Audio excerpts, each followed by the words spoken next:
The rain battered Sarah Bennett's windshield like a warning, each heavy drop echoing the exhaustion already lodged in her chest. The auction house loomed ahead, gray and impatient, as if even the building doubted her right to be there. Inside her trembling hands was a crumpled listing for a rotting Tennessee cabin no one wanted, a last-ditch gamble masquerading as hope. At 34, Sarah's life had narrowed to survival.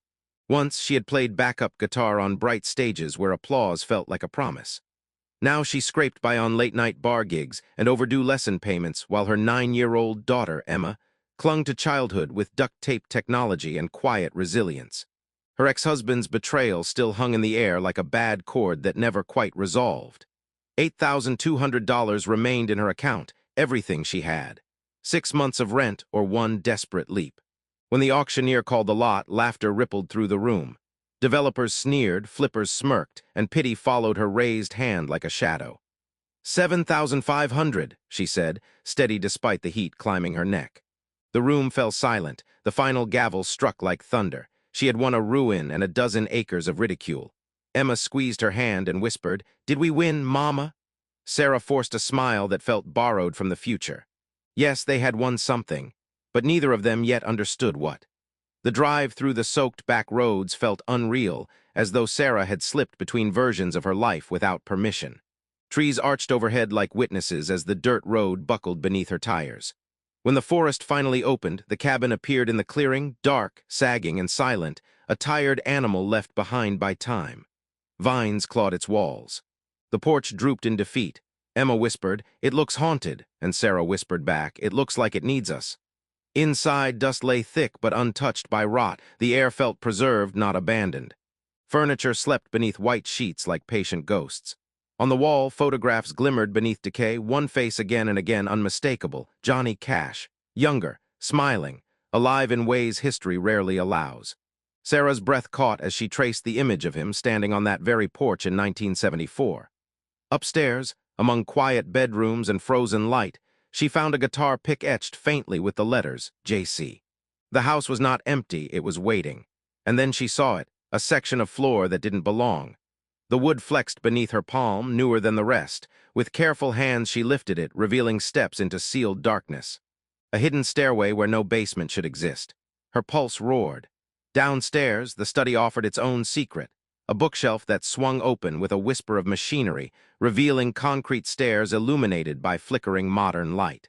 What waited below wasn't merely a hidden room. It was a vault, and whatever had been sealed here had been protected for a reason. The code carved beside the heavy steel door seemed like a dare from the past, 1932. Johnny Cash's birth year. When Sarah pressed the final digit, the lock released with a sound that felt older than the earth itself. The door swung open to reveal a chamber that stole the breath from her lungs.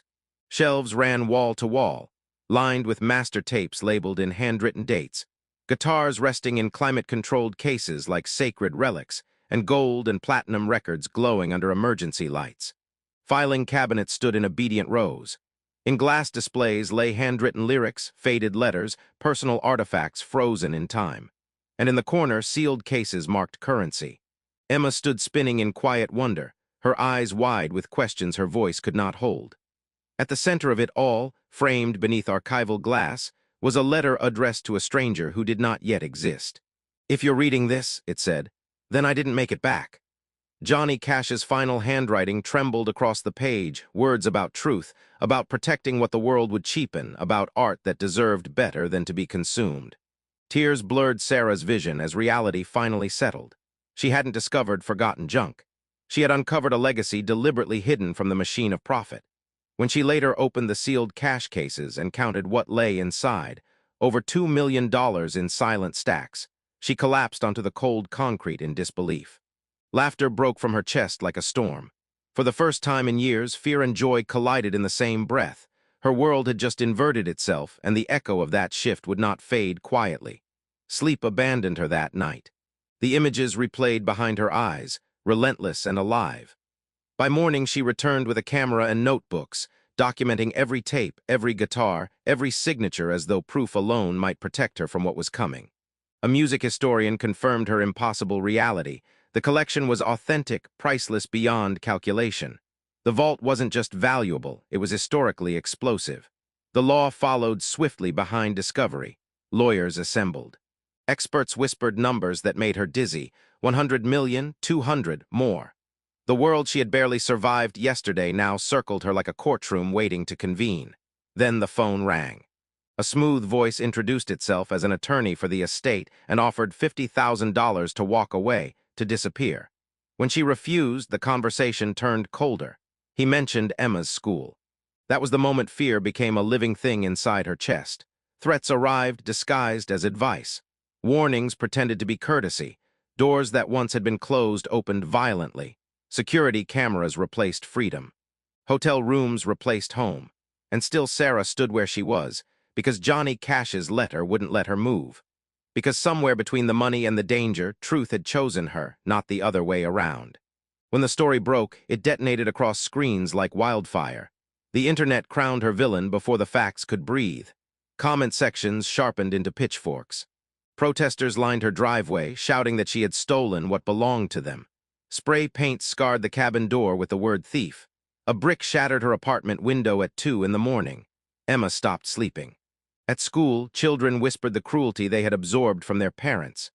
Sarah watched the town turn on her with the same mouths that once laughed at her poverty. And then the lawsuits came, record labels, estate claims, preservation groups. The machine she had unknowingly challenged awakened in full force. Men in tailored suits arrived with million-dollar offers wrapped in threats. "Take 20 million and walk," they said, as though integrity were an inconvenience she could afford to discard. Some nights she nearly did. She imagined safer neighborhoods, quiet schools, a life where her daughter could grow without fear. But then an old groundskeeper arrived one evening with bent shoulders and honest eyes. He had helped build the vault decades earlier. He told her Johnny Cash's secret had always been meant for someday, for someone who needed it more than they wanted it. He placed the original construction plans in Sarah's hands like a blessing. At the bottom was Cash's own handwritten purpose, contents, my truth. And suddenly the weight of what she carried became clearer than the threats surrounding her. Courtrooms replaced kitchens. Reporters replaced friends. Every moment of Sarah's past was dissected on screens large and small. She learned how helpless truth can feel when drowned by noise. The prosecution painted her as a manipulator. The defense called her a guardian of intent. Expert testimony revealed lost recordings never meant for release. Final songs, grief-written prayers preserved in magnetic ribbon. Family journals surfaced confirming what Johnny Cash had feared. The industry would monetize even sorrow if left unchecked. Emma watched everything from the edge of childhood, clutching crayons, while strangers debated the moral worth of her mother's soul. One night she asked in a whisper, "Mama, are we bad people?" The question nearly broke Sarah in half. Community support eventually arrived not with headlines but with trembling generosity. A church offering raised quietly, $50,000 collected coin by people who still believed in fairness. For every roar of hatred, there was one unseen hand steadying her back. The battle grew brutal. Offers returned wrapped in menace. Lawsuits multiplied like shadows at dusk. Yet something stronger than fear had taken root in her.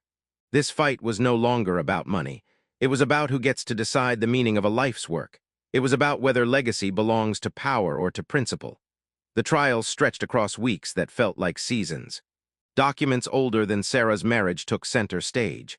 Testimonies collided. The courtroom listened as the vault's purpose was laid bare, not as a hoard but as a sanctuary. Johnny Cash's own words echoed through the legal chambers like a benediction too honest to ignore. When the verdict finally came, it did not roar. It arrived quietly, heavy with consequence. The court recognized the legitimacy of Sarah's ownership, and more importantly, the documented intent behind the vault's creation. Rights were split. Access was regulated. The empire that had come to claim everything left with far less than it came for. Outside the courthouse, cameras flashed like lightning, but Sarah barely saw them. She held Emma's hand and felt something she had not felt in years, stability that didn't depend on fear. The vault would be preserved. Portions would one day be shared with the world on terms that honored truth instead of appetite. The money would come, but not before purpose. And for the first time since the storm began, Sarah allowed herself to imagine a life beyond survival. A house where walls were quiet. A future where her daughter did not flinch at raised voices. The treasure had changed her fate, but it had not changed who she chose to be. Years later, visitors would stand before the public exhibit in patient silence, listening to songs once buried beneath concrete and secrecy. They would read about the unknown woman who found what the world forgot and guarded it when the world demanded it back. But on that final evening at the cabin, long before history completed its circle, Sarah stood alone on the porch as fireflies rose from the grass like quiet stars. Emma slept upstairs, safe at last.